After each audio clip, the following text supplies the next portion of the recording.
Continuamos, queridos hermanos, con nuestro estudio de 1 Corintios capítulo 14 y ya vamos a la última parte de este estudio, de este capítulo. Versículos 34 en adelante, les invito a que puedan poner especial atención en esta enseñanza. Vuestras mujeres callen en las congregaciones porque no les es permitido hablar, sino que estén sujetas, como también la ley lo dice. A continuación, Pablo les va a hablar a otro grupo de personas quienes debían limitar su accionar en el culto. Primero, los que hablaban en lengua sin interpretación debían callar. Luego, los que profetizaban debían callar para ceder lugar a otro. Ahora el turno es de las esposas, de las mujeres, vuestras mujeres, dice Pablo.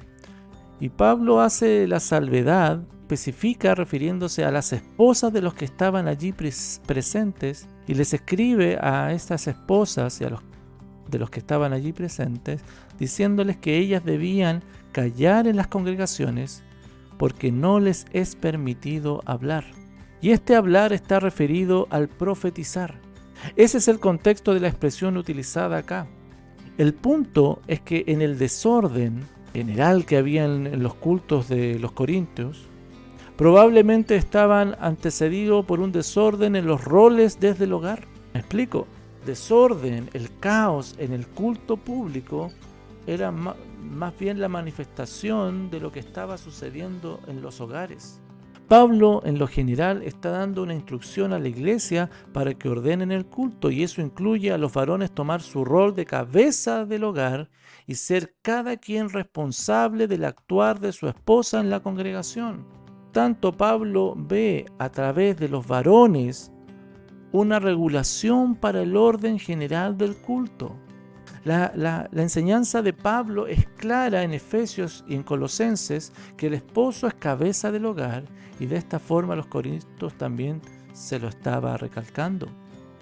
Ahora bien, hermanos y hermanas, aquí hay una enseñanza aún más amplia, pero también la ley lo dice y Dios ha establecido desde el comienzo y en toda su creación un orden para que haya pluralidad y diversidad de todo lo creado y esto funcione saludablemente. Es necesario que haya liderazgo. El liderazgo del hogar y de la iglesia Dios lo ha delegado en los varones y estos son principios cristianos. Dios los ha establecido así desde el huerto del Edén en adelante. Ahora bien, Jesucristo los modifica estos paradigmas del liderazgo, refiriéndolos como servidores de los demás. Por tanto, así como el Señor Jesucristo llevó al liderazgo a una esfera distinta, que éste fuese un servicio a los demás, en el hogar, como en la iglesia, los líderes debían ser servidores del resto. Liderar en amor, buscando el bienestar en el hogar, por ejemplo, el esposo buscando el bienestar de la esposa, y la mujer sujetándose por el amor recibido a su esposo en el Señor. Versículo 35. Y si quieren aprender algo, pregunten en casa a sus maridos, porque es indecoroso que una mujer hable en la congregación.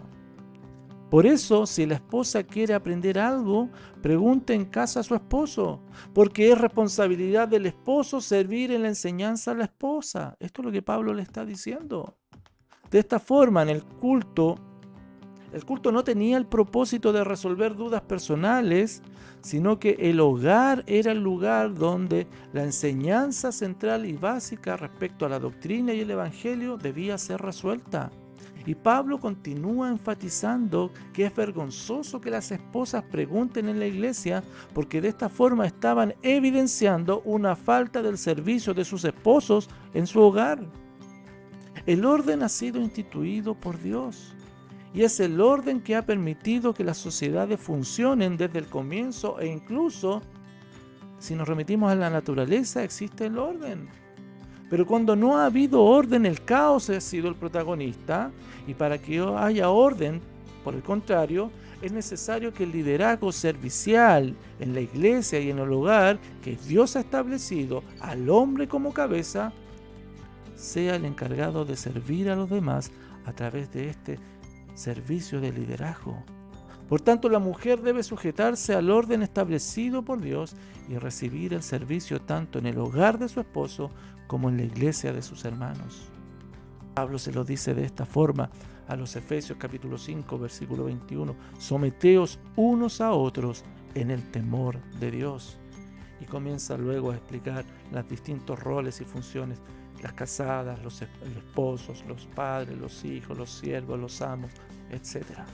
Entonces, hermanos, yo creo que el problema se ha dado no porque no existiese liderazgo, sino porque el liderazgo no ha sido servicial, porque no ha sido amoroso, no ha sido sacrificial de parte del esposo hacia su esposa y de los líderes de la iglesia hacia sus hermanos.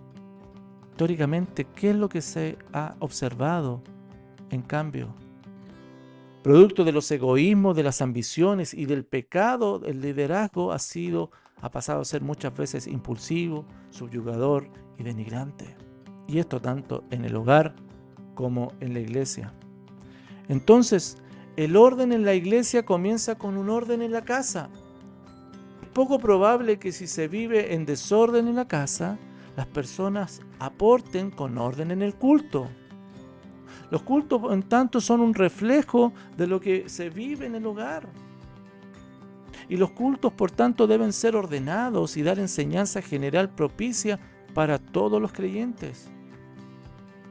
Pero la iglesia no debe tomar el lugar que el hogar tiene como base y plataforma elemental para la instrucción bíblica. Y en ese sentido, hermano o hermana, déjeme ser claro en esto. Los esposos son los que tienen la responsabilidad de servir en la enseñanza a sus esposas, no el pastor, no los ancianos. De la misma forma que los padres son los que tenemos la responsabilidad de servir en la enseñanza del Evangelio a nuestros hijos, no los maestros de la escuela dominical o como se llame en su iglesia. Cuando creemos que es la iglesia el lugar donde la familia se instruye, entonces hemos equivocado el camino y estaremos entonces utilizando la iglesia para fines equivocados, para fines propios. Vale preguntarnos entonces cómo es la dinámica de las escrituras en nuestros hogares. Esposos, ¿estamos preparados teológicamente para dar respuesta a nuestras esposas? A veces nos especializamos tantos en nuestras profesiones, en nuestras ocupaciones, pero eso nos lleva a descuidar la formación bíblica y poco vamos a aportar a nuestras esposas e hijos. ¿Nos hemos preparado para dar respuesta y ser guía espiritual para ellos en sus conflictos? ¿Hay tiempos de enseñanza entre esposos, entre padres e hijos? ¿Se intenciona y se ayuda mutuamente para que en el hogar la palabra de Cristo more en abundancia desde sus hogares? Versículo 36. ¿Acaso ha salido de vosotros la palabra de Dios o solo a vosotros ha llegado? Si alguno se cree profeta o espiritual, reconozca que lo que escribo son mandamientos del Señor. 38. Más el que ignora, ignore. Pablo, luego de haberse referido a la organización de la iglesia, dando instrucciones, complementa dándoles el motivo por qué ellos debían atender la palabra del apóstol, y es precisamente su calidad de apóstol, su autoridad la que ellos debían considerar. Recordemos que los corintios tenían serias dificultades en reconocer las competencias de Pablo como apóstol del Señor, y por esa razón Pablo va con todo a recordarles su autoridad apostólica. En el versículo 36, Pablo les señala lo ensimismado que ellos estaban, lo ególatras y egocéntricos que los hermanos de Corinto eran. Y por esto les pregunta cuánto ellos habían aportado para la revelación del consejo de Dios. ¿Acaso ha salido de vosotros la palabra de Dios? ¿O solo a vosotros ha llegado? Si Dios los había utilizado solamente a ellos, y si el Señor les había escrito exclusivamente a ellos y a nadie más, ellos pretendían conducirse de manera autónoma del resto de los cristianos. La pregunta es retórica y la respuesta obviamente es no. Si alguno se cree profeta, dice el 37, o espiritual, reconozca que lo que os escribo son mandamientos del Señor. Es más, si alguno es usado por Dios a través de la profecía o algún otro don, parece Pablo estar diciéndole, entonces debe reconocer que lo que Pablo les estaba escribiendo, les estaba instruyendo, son preceptos de la enseñanza de Jesús. Los corintios debían reconocer que la instrucción que Pablo les daba no venía de él, sino de Dios, directamente del Señor Jesucristo. Y si alguno quería ignorar el mandamiento de Pablo, podía hacerlo, pero debía tener claro que no era a Pablo quien estaba ignorando, sino las palabras del Señor Jesús. Versículo 39. Así que, conclusión, así que, hermanos, procurad profetizar y no impidáis el hablar en lengua. 40. Pero hágase todo decentemente y con orden.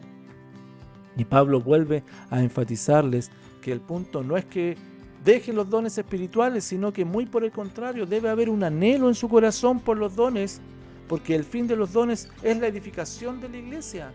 Y para cada creyente no hay nada más importante que bendecir a la esposa de Cristo, su Señor. Y en consecuencia, cada creyente, o sea, la iglesia en general, debía ser responsable de que realmente lo que se haga en los cultos sea de bendición y no de tropiezo, y para eso era necesario que en cada reunión hubiese decencia y orden. Esas dos palabras caracterizan al culto cristiano y nos hablan del carácter de Dios decentemente, o sea, con honestidad de alma, cada uno respecto a lo que hace, y es lo que debían perseguir ansiosamente para que se cumplan los propósitos de las reuniones y en orden, con una organización, una disposición para que las reuniones se regulen de acuerdo al principio mayor, el Evangelio sea anunciado en toda instancia en el culto. Hermanos, hermanas, la palabra del Señor ha sido establecida para la iglesia. Sus mandatos son claros y los recogemos todos desde las Sagradas Escrituras, porque ellas conforman nuestra regla para asuntos de fe y de nuestra vida diaria. Entonces, desconocer los mandatos para la iglesia es rebelarse contra el mismo Señor Jesucristo. Por tanto, el llamado acá ha sido buscar la unidad en el culto público, con el fin de que Dios sea adorado, la iglesia edificada, y para esto es necesario que la iglesia esté unida, siguiendo todos y cada uno el mismo propósito, de acuerdo a lo que las mismas escrituras señalan. Sí, hermanos, tú y yo, colectiva o personalmente, nos revelamos a este propósito, hallando en las escrituras al Señor Jesucristo, nos revelamos si no seguimos el propósito mayor. Intencionamos cada uno de nosotros en nuestras iglesias locales la unidad del cuerpo de Cristo para que el Señor sea adorado, para que la iglesia sea edificada. ¿El culto público así lo evidencia? ¿Estamos instruidos en la Escritura lo necesario para dar directrices concretas a nuestros hermanos y en nuestros hogares?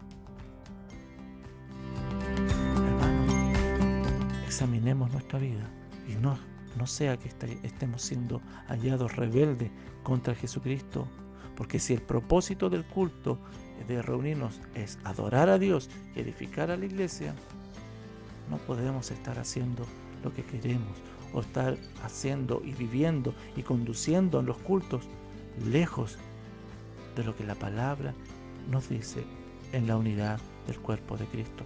Los corintios se estaban rebelando en contra del mismo Señor Jesucristo. Ellos estaban siendo indiferentes al mandato de Jesucristo. Quizás examinémonos, porque puede que nosotros también lo estemos siendo. Pensemos nuestro camino, meditemos cómo está nuestro amor hacia el Señor, cómo está nuestra entrega hacia nuestra iglesia.